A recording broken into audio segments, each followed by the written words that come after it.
What's up, everyone, and welcome back to Coaching in the Shark Tank, where we dive deep into the minds of the men and women responsible for inspiring athletes and shaping the game. I'm your host, Coach Eddie, and in this episode, we are exploring what it truly takes to build the right environment for our youngest players in Academy soccer.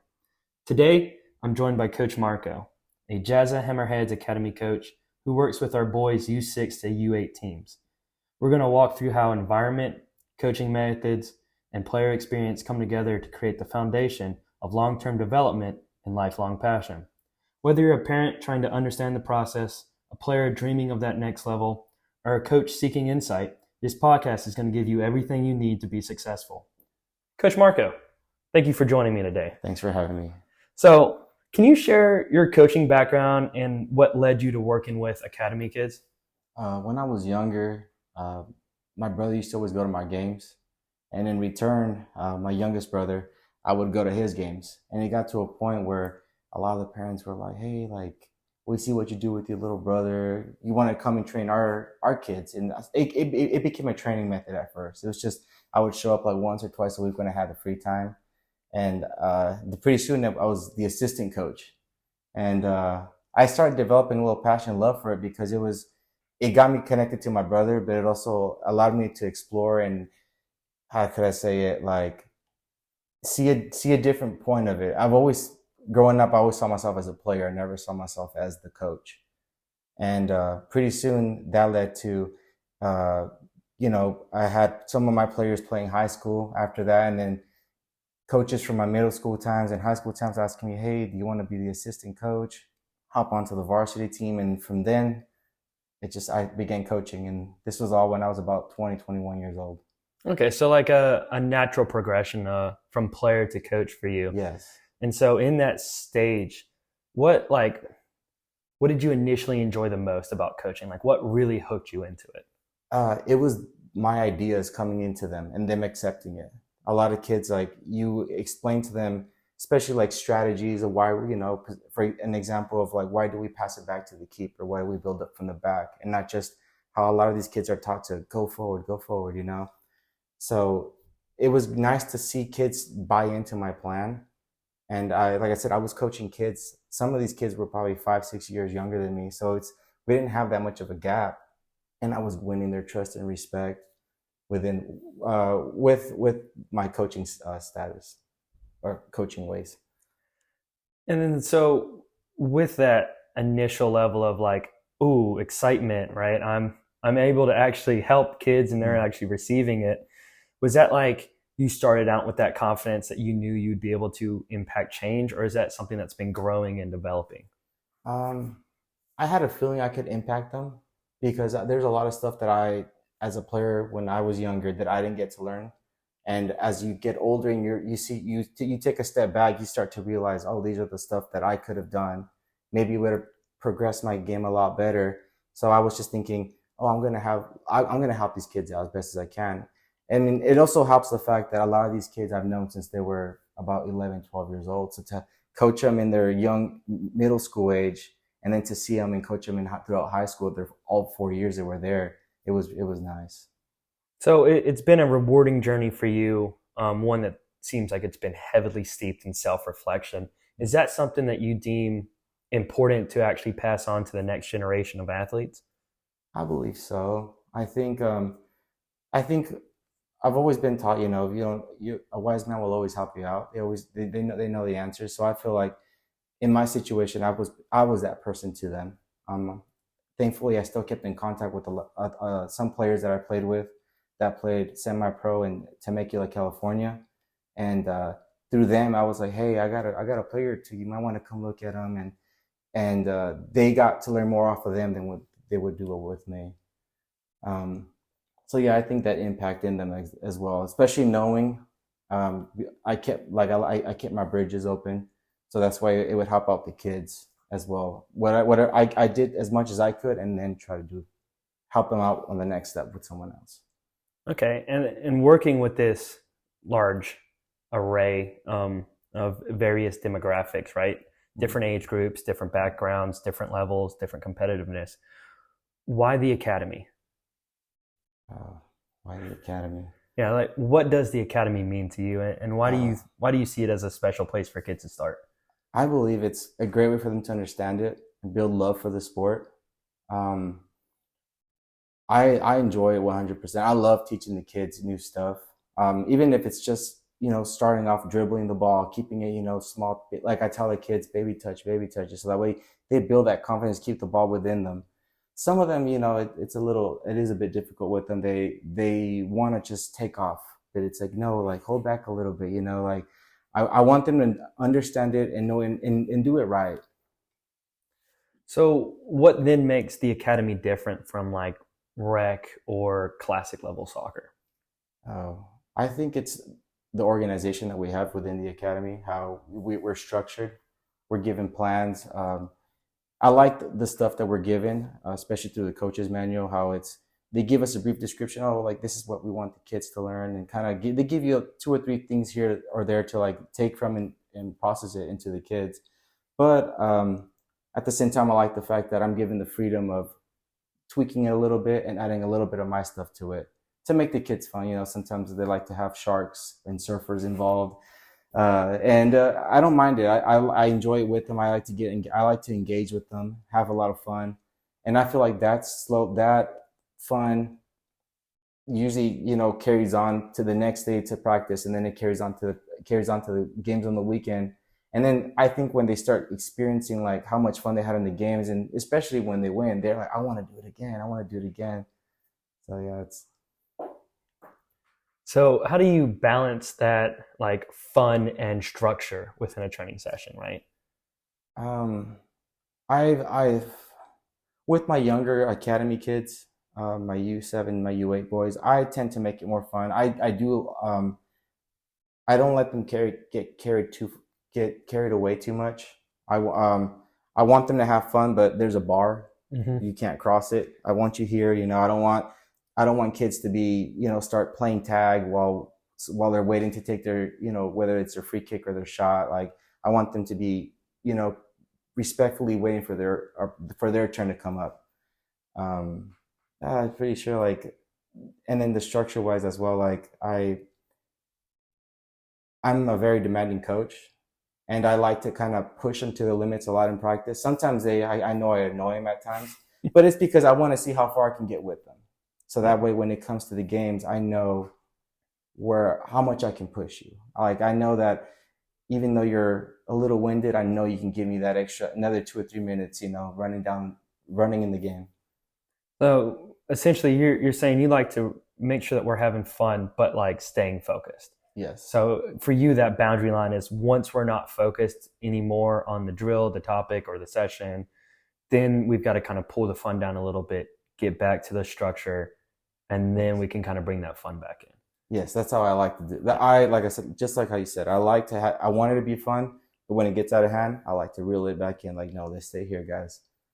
All right. And when we talk about environment, right, and how we can build the right environment in sports, what does that mean for you? Like, what is the right environment? What does it look like? I believe, in my opinion, I feel like the right environment is when everyone is there to support each other, especially as teammates. I think coaches do a lot in their part to make sure to get the best out of their players. But I think when you have everyone engaged, where you don't have a group of players where like they just like to hang out and the other group is like doing their own thing. I like it when everyone's involved. Like you don't have to. The least talented person is getting along with the most talented person. That way, you see that they build confidence between each other. You know that they're helping each other out, and they helps them grow together as well. All right. And what misconceptions do you see parents having typically about academy soccer? I believe some parents. I think what we have going on right now is great. I think a lot of these coaches, I believe a lot of almost all the coaches there are there for a purpose. I just believe that you can't just become good overnight. I think it's a process. They have to get used to what we're doing, and then kind of build the confidence and have fun with it as well. And then I'm a firm believer that like there's an adaptation period where the kids have to just kind of slowly get in and then get used to it. And then eventually they're going to just start growing into it. And I think a lot of parents assume that we're just going to touch them and bam, they're the next best thing. Yeah, I started in academy for the first 5 years that I was a coach, and I'll say that I wasn't the greatest coach when I started. I'm not even sure I'd call myself a good coach at the time. And so your point of like having that realistic expectation that some of these coaches are going to be great, some of them are going to be good, and some of them are going to have a lot of stuff that they're still growing, and that's part of what the academy is, right? It's that environment that's conducive to growth for not only the player but for the coach as well. So what does a typical academy training session look like for you then at this age group? At this age group, so I like to start off with slight warm-ups, passing drills. I'm a firm believer, that in soccer, the most important thing is passing, dribbling, and shooting. So I always like to implement a little bit of passing just to get their feet warm, get them comfortable. At the same time, it's when I also like to keep an eye on how their footwork is doing. I'm big on having the boys being on their tippy toes all the time. I just want them. I want that to be a habit to them. I always tell them, do you run faster when your feet are flat or when your toes are up or when your toes are up in the or or when you're on your toes? And a lot of them are like, they try to test your patience. Like, no, I can run fast with my flat foot. I'm like, no, try it again. And so it allows me. I pay attention to their feet. I pay attention to their body language as well. And I feel like it's just how paying attention to those little things and then keeping them alert all the time. I think it becomes a part of them. You have two or three every once occasionally start picking up on it, and that's all they do. You see them even when they're walking back to get their water bottle, they're on their tippy toes walking, and it's nice to see those little things. I pay attention to the small little details like that. So then what is like the most important skill or behavior that you see that like if you have a player leave the academy and they only learned one skill or one behavior, what would you hope that they took away? I would hope they would take that hunger of like, I want to come back. I believe academy, especially classic, I feel like they're still in that little question mark area, where like, do I want to do this? Do I not want to do this? And me being I love the sport so much. I don't want kids to quit. I want them to keep playing. I have like huge aspirations that one day this country is going to have the best talent with, the diversity we have in this country. I feel like we have everything to build the best team in the future. So, I would just hope that they would just want to come back. They would think as like, oh, maybe I just had a slump. I maybe wasn't trying hard enough, because it also comes down to them. You could only do so much. They have to put in their part as well.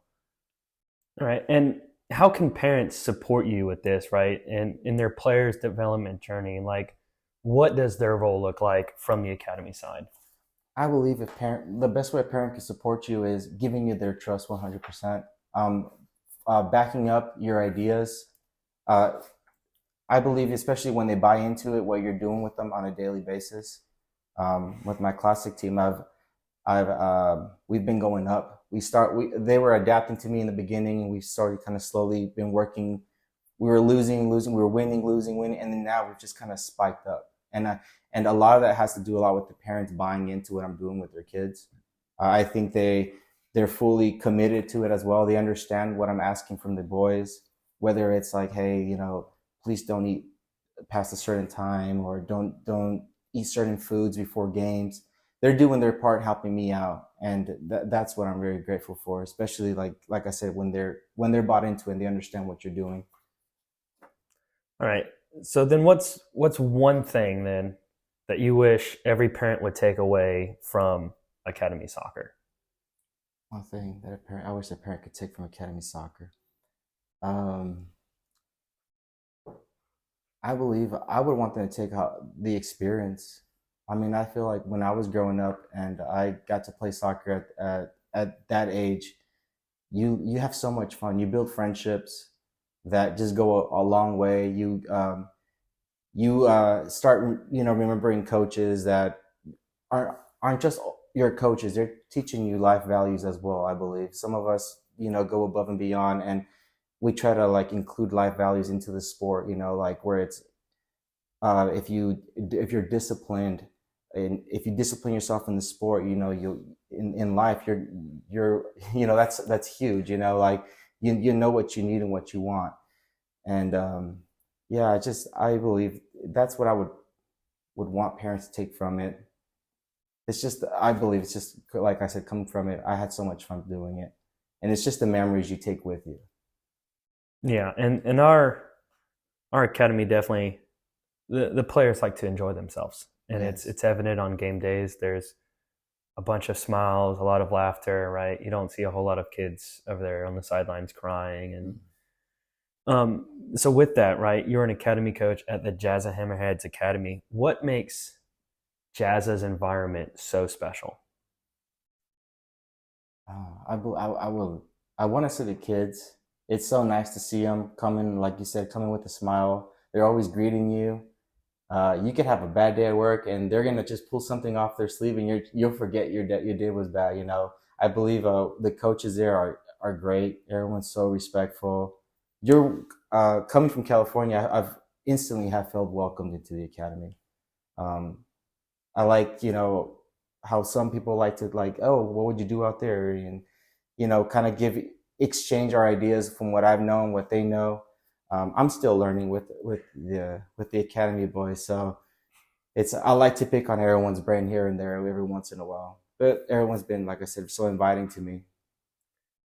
All right, and with that, the players being excited to be at practice, right? Their smiles, their happies, right?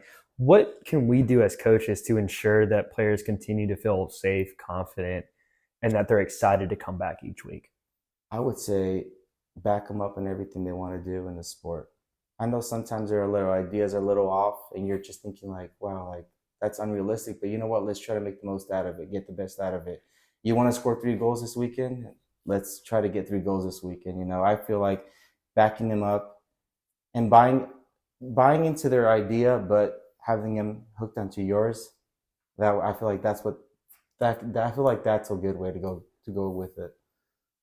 And I liked what you said there about backing the idea, even if it seems a little crazy to you, right? Because I know personally from my experience, I've had players like make decisions, and I'm like, that was the dumbest decision I've ever seen. What were you thinking?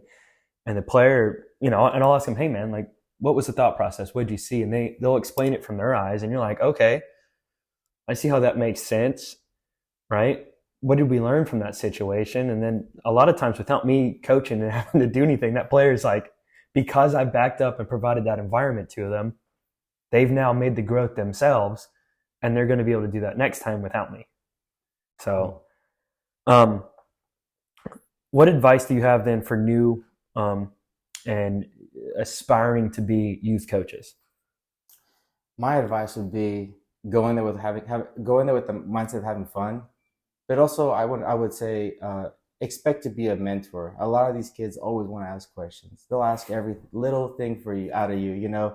Sometimes they'll just keep going with that question. Hey, if I scored a goal with my left foot, should I try scoring with my right foot? That's what I had some of my kids tell me that this year, and I'm just kind of like I build a patience with them, and then just mentor them. I mean, they look up to us in a sense that just the fact that we know how to juggle to them is a huge win to them. They're like, well, I can't juggle. I could barely do two. You can do 10, like, and so I would say patience is probably one of the biggest thing. Okay. And then for yourself, how do you define success, especially within this age group that you're working in? Because you've got some Um, young kids, I and would say they vary.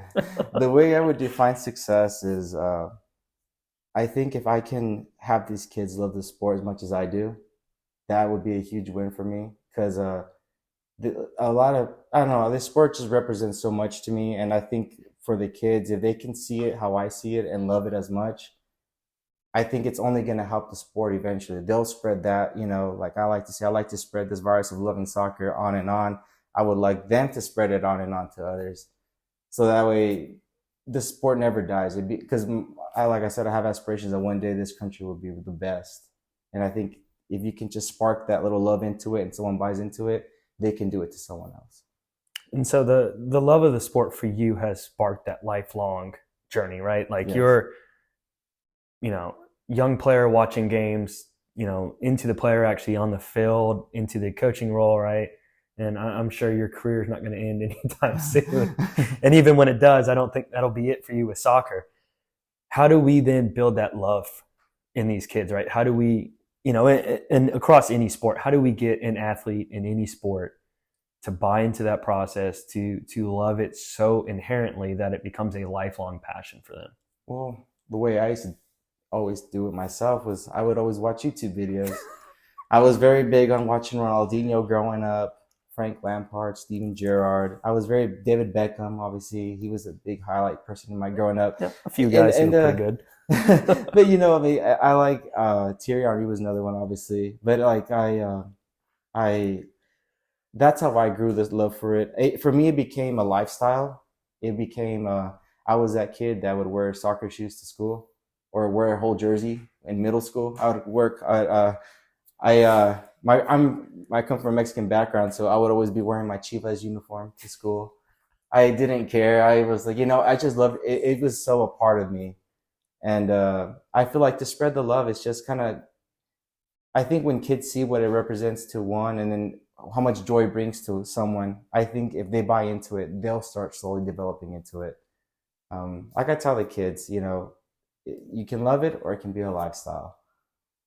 So your behavior then is essentially, you're saying like it's something that you saw growing up, the love and the passion for the sport, and it became an imprint into your own self, and now you're in that aspect where now, hey, you're the model of love and passion for this sport. And then, so essentially, you're saying that like you are the model, and that's what we have to be for these kids. Is like if we want athletes who are lifelong pursuers, in whatever capacity it is for the sport, we have to live that ourselves.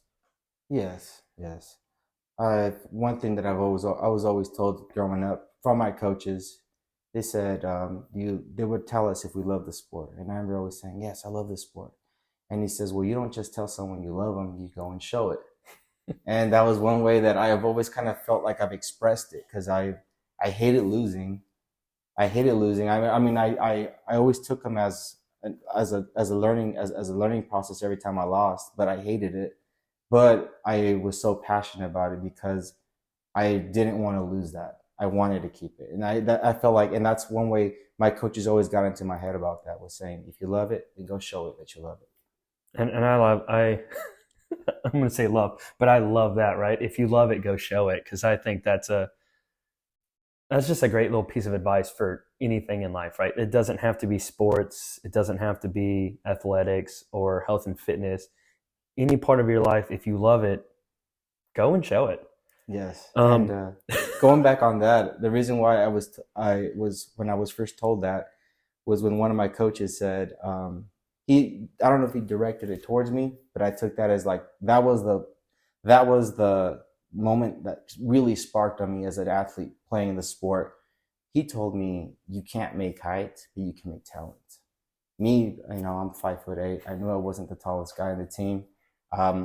I was better as a center midfielder, but I could play off the sides. But center midfield is where I wanted to be. I always liked to be involved in the sport, and I felt being center mid was one of the things that's where everything happened. That's where all the action happened, and I took that as like a big sucker punch. So I was like, no, I don't care if this guy is 6'4". I'm going to beat him to a header.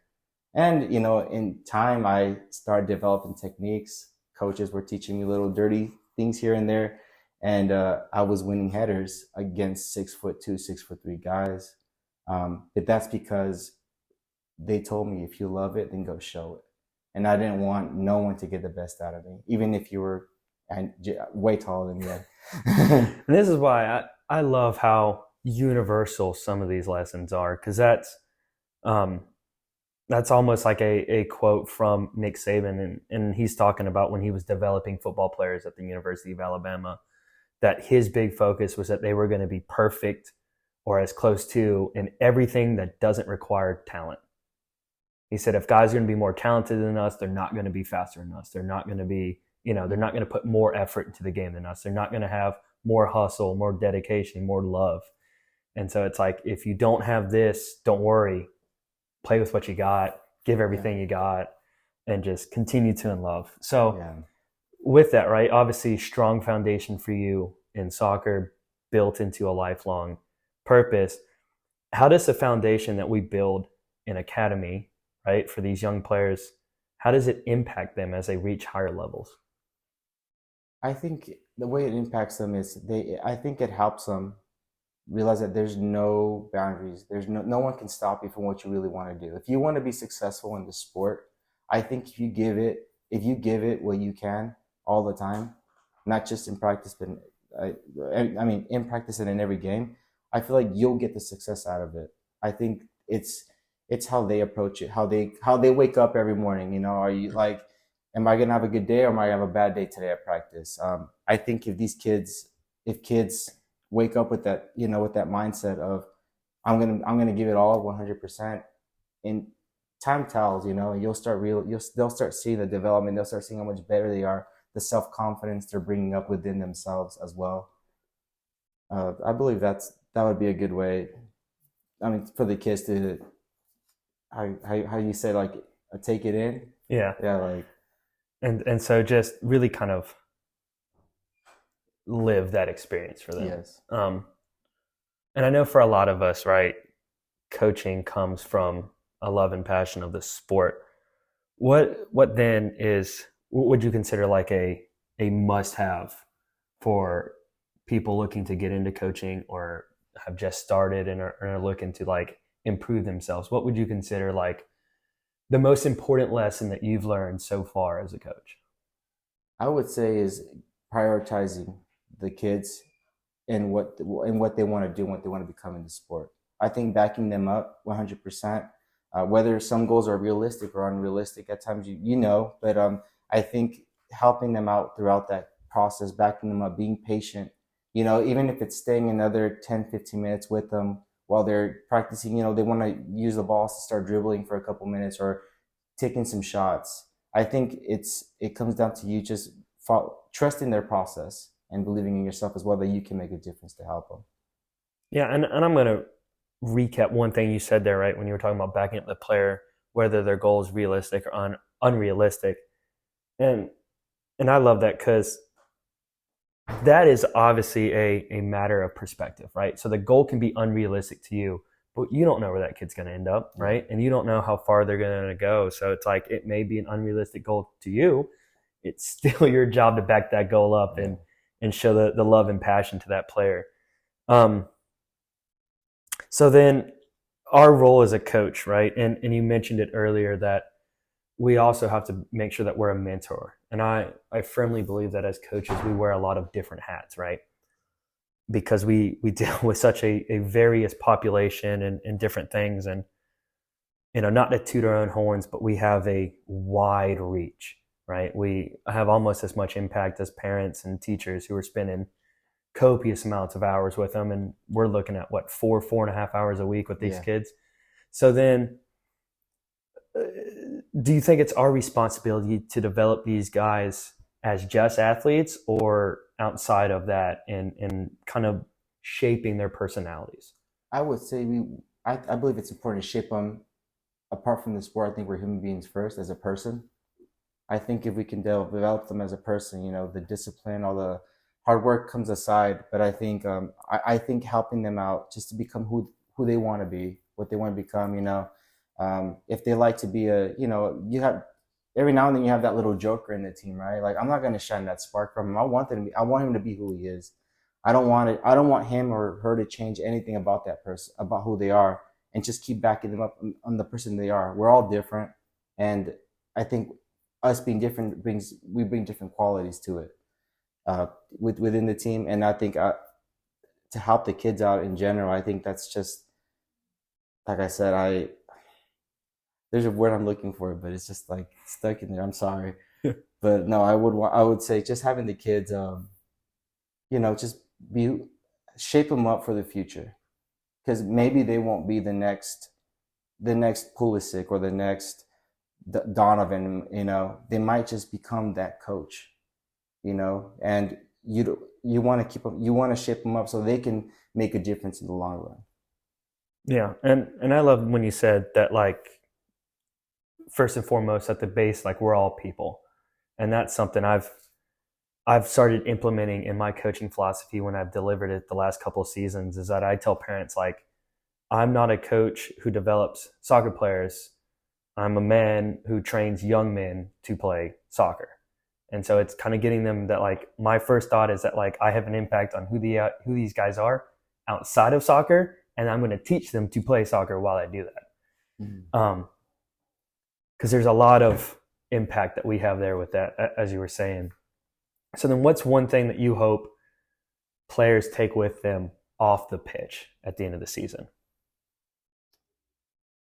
I would say I hope they take home some hunger, Like I want them to be like come back hungry for more because I feel like when they've tasted success, when they've seen what especially when they know what they can do and they know sky's the limit, like just come back with that hunger and like I want to complete all my dribbles in every game from now on, or I want to score twice as many goals or have twice as many saves. Like, I think if they come back with that hunger, for me, it's a huge accomplishment because then I feel we're on the same mindset. Because as a coach, I'm hungry as well. I want my boys to win. I want them to taste success every time. I mean, I know it's not always going to happen, but I want that for them. Yeah, and I really like that because I think that's also kind of right in that line of thinking with, like, the growth mindset. Like, they're hungry, they want to be better, they want to keep playing, they want to push themselves and see how far they'll go, which is a important trait in every aspect of your life, right? Yeah. Like, there's no there's no great purpose in shrinking yourself, right? Be No. all that you can be. Um, so then with that, right? Young coaches moving in, trying to impact all this game, right? You've talked about how you got into the sport and how you got into coaching, right? And kind of some of your thoughts on how we established this foundation and environment to these guys so that they are, one, pushing themselves into the future to play, and two, staying involved in the sport in some aspect throughout their life, right? And so I know that this journey can sometimes look a little daunting at the start of it, right? Like, Mhm. if I'm a young coach and I have big aspirations, right? Like, if I want to coach the U.S. men's national team, but I'm not even a grassroots coach yet, how do I take that first step and how do I develop that confidence to push myself to start and say, hey, I'm going to start even though it's nowhere near where I want to be. I'm going to just do it. Hmm. I would say the best way to start that off would be, I would say having your self belief, because I think anything can happen in the future. If you work hard as a coach, I think opportunities will also come along. I mean, I've always said my goal is to be able to coach college one day. I never got the opportunity to play college soccer, so for me, that's just I was left with that little like That's the trade off, right? If you yeah. can't play college soccer, you want to coach college Yeah, soccer. and that's always been a little thing that's always kind of irked me in the back of in the back of my head because I felt like I had the talent for it. I just never really proved myself to it. So and like I said, for me, I'm taking this as if the opportunity comes one day, God willing, I'm ready for it. But being realistic, I also I'm enjoying what I'm doing right now at the moment, and coaching these little kids as well. It's like it's taught me so much working with them. And I want to, like, double back on what you just said there because I think that's is very key, and I want to make sure nobody missed that.